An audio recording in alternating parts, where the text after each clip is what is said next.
ہمارے ذہن میں وہ خیال ڈالے گا جو کسی اور کے ذہن میں نہیں آئیں گے. میرے بچے اور جوان اس ممبر پر بیٹھ کے قسم کھا رہا ہوں امام حسین کی، صرف 40 دن یہ مشق کر کے دیکھ لو، اپنے اللہ سے اور اپنے آپ سے سچے ہو جاؤ، ہماری زبان سے حکمتیں جاری ہوتی ہیں. ایسے ایسے خیال ذہن میں آئیں گے، نابغہ روزگار ہو جائیں گے، دنیا دنگ رہ جائے گی. یہ سوچ کس کی ہے؟ اس لیے کہ وہ صداقت جو ہے نا، سچائی، وہ برکتیں لے کر آتی ہے، اسے علم بڑھتا ہے، اسے روحانیت بڑھتی ہے.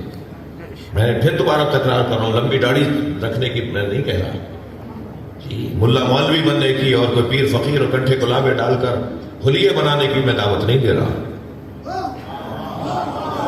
میں صرف سچائی کی بات کر رہا ہوں. صرف ایک کام اگر ہم کر لیں کہ ہم اپنے اللہ سے سچے ہو جائیں.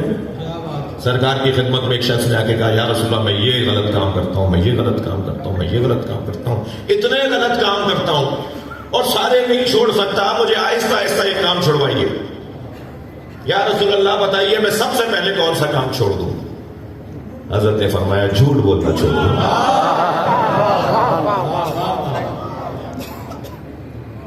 اس ایک جھوٹ بولنے کو چھوڑنا اس کے سارے کاموں کو ٹھیک کر دیا.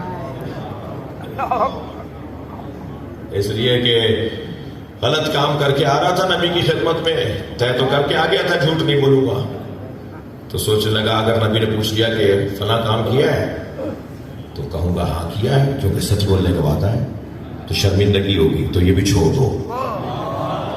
پھر دوسرے دن ایک اور نیا طرح کا کام تھا کہ اگر نبی نے پوچھ لیا فلاں کام کیا ہے، تم نے تو مجھے بتا دیا تھا نا پہلے ہی کہ یہ 10 کام پورے کرتا ہوں میں، تو اب فلاں کام کیا، اگر کہہ دوں گا نہیں کیا تو جھوٹ بولوں گا، اور نبی سے وعدہ کر چکا ہوں کہ جھوٹ نہیں بولوں گا.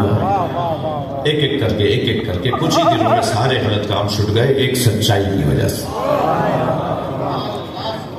یہ بہت بڑی، یہ جو میں اور آپ، میں اصل بات اس کے بعد جو بات ہے وہ کرنے کی یہ ہے کہ میں اور آپ اگر سچے ہو جائیں، جھوٹ بولنا چھوڑ دیں، ناراض تو نہیں ہو رہے آپ؟